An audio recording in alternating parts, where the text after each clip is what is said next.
Coming up on Famous, Golden Globe-nominated actor Ewan McGregor.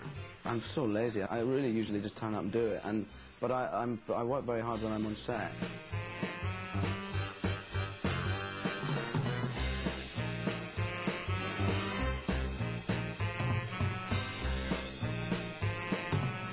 Ewan McGregor got his start on stage and in independent films, earning praise for film festival picks Trainspotting and Brassed Off.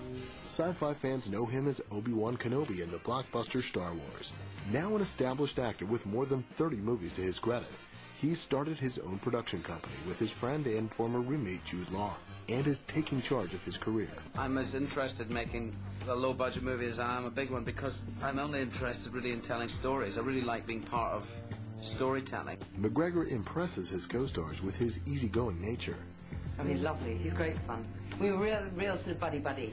He's such an easygoing guy and just so honest and himself all of the time that he's very accessible, and he talks to everybody. He was the best teammate a girl could ever ask for. Not only is he adorable, he's a lovely family, but he is funny, witty, charming. McGregor's worked with some of the industry's most popular actresses, and according to Wade Major, senior film critic for Box Office Magazine, Ewan's versatility makes him a unique co-star. As a leading man, he occupies a very, very unusual place. He's kind of that man-child that you sort of don't get anymore. You get actors who can play young, and then they graduate to older roles, or you get actors who always look mature and they can never really play young. And for some reason, Ewan is able to cross that line. He still feels like that mischievous little boy who's going to do something unpredictable and you just don't know what, but at the same time he can turn on a dime and you can feel like he brings the weight of worldly wisdom with him. He was born Ewan Gordon McGregor on March 31st, 1971 in Crieff, Scotland. His parents are teachers. His older brother is a Royal Air Force pilot. At age 16, Ewan joined the Perth Repertory Theatre and was 21 when he earned his first movie role opposite Robin Williams in the reincarnation comedy Being Human.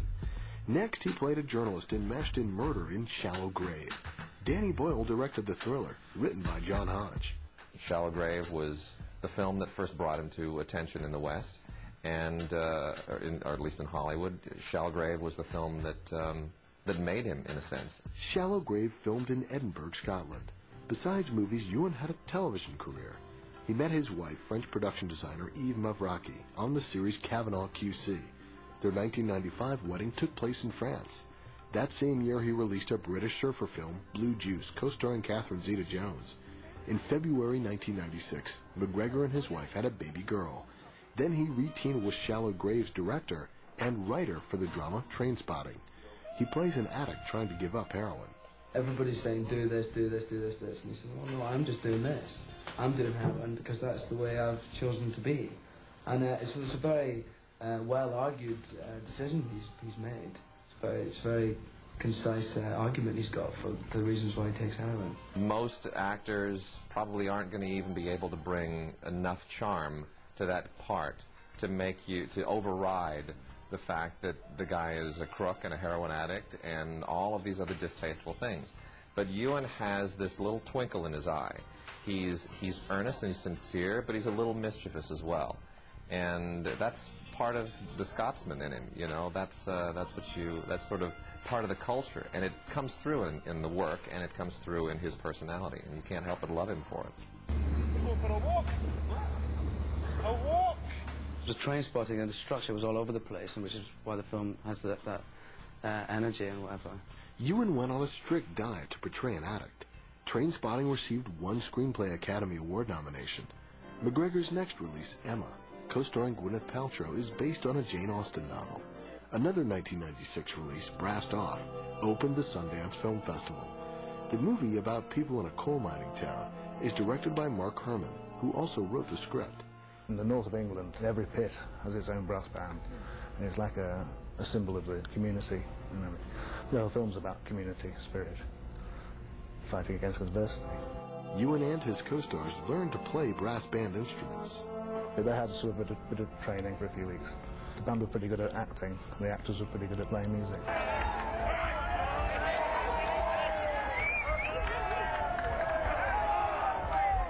Brastoff filmed in South Yorkshire, England. Another 1996 release, The Pillow Book, was also critically praised. Ewan received the British Actor of the Year award from the London Critics Circle for his work on all 4 1996 releases: Trainspotting, Emma, Brastoff, and The Pillow Book. 1 year later, he made a romantic comedy with Cameron Diaz. In A Lifeless Ordinary, he's a cleaning man who kidnaps and then falls in love with his boss's daughter. It's the same filmmakers. We did Trainspotting and Shallow Grave, and they had that kind of same taste to them, same flavour, which is a new flavour. Action!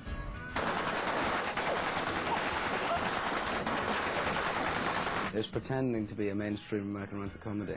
John Hodge wrote it, you know, and he can't write anything that's mainstream. He just can't do it. So, and Danny wouldn't direct one, you know, and it's the same. It's their brilliant imagination and brilliance as filmmakers. It's a fantastic. It's just, yeah, it's a life less ordinary. You know, it's not your regular love story. I mean, it's an old-fashioned love story. We don't jump right into the sack the moment we get the first opportunity to do so.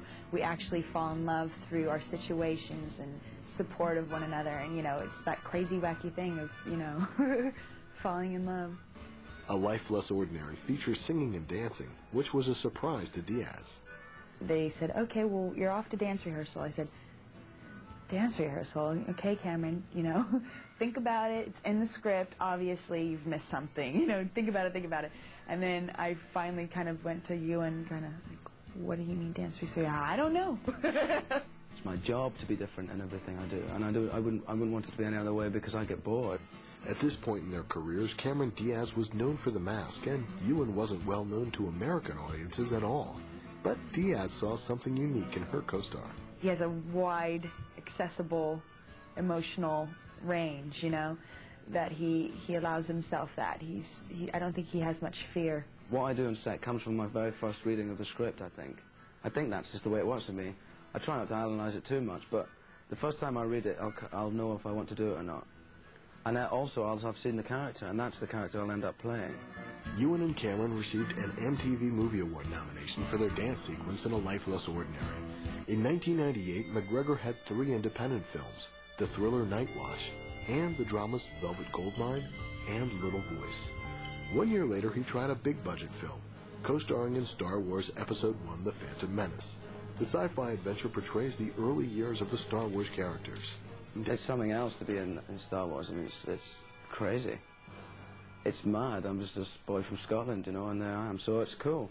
Ewan plays a young Obi-Wan Kenobi, a character created by British actor Alec Guinness. That was one of the things I had to work on, mainly his voice, really, to get that right. Because he had such a distinctive sound. I'm not doing an imitation of him or anything. It had to be acceptable that I would become him, you know. Ewan has a family history in Star Wars. His uncle played the character Wedge Antilles in episodes 4 through 6. Episode 1, starring McGregor, earned more than $400 million in the U.S. Star Wars will make him a part of movie history because anything associated with Star Wars becomes a part of movie history. And because he's playing the same character that was played by Alec Guinness. So those connections can't help but put you in all of the textbooks. At the same time, it's certainly not his best performance, nor could it have been. Those movies just aren't designed to showcase actors. They're designed to showcase special effects and action and everything else. But it certainly has availed him to more people than would otherwise have seen his smaller films. After a blockbuster, Ewan returned to his roots in independent films.